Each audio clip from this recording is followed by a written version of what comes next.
The Chinese public continues to demand answers over the cause of last week's massive blasts in the northern port city of Tianjin and the risks posed by the chemical fires that followed. Authorities announced that the death toll from the blast continues to rise, with 114 dead and more than 70 others still missing, most of them firefighters. Authorities say they are still working to establish the identity of more than half of those pronounced dead.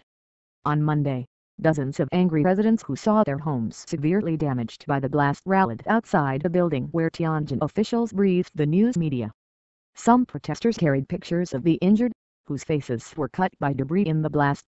Others had fresh bandages on their heads and arms. "Now our homes have been destroyed, can't the government give us an explanation?" asked a 60-year-old woman surnamed Juan. "You can't just tell us all you are going to do is give us new windows? What about all the other stuff in the house? Why should we have to pay for this?" Residents are asking that the government hold talks with them and provide them with answers.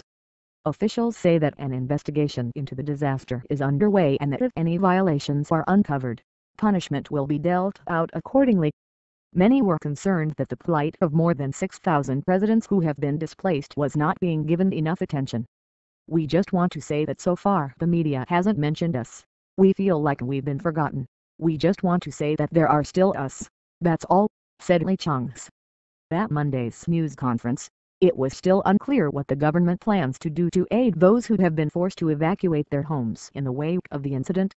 Tianjin Vice Mayor He Shan, who was attending the press briefing for the first time, had very little additional information about how it was that the warehouse was allowed to operate so close to a residential area.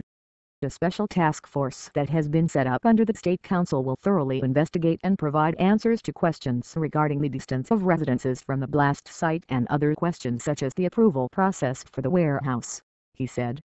An environmental impact assessment was conducted when Ruha International was allowed to convert its warehouse into a facility that could temporarily house hazardous and dangerous materials and chemicals.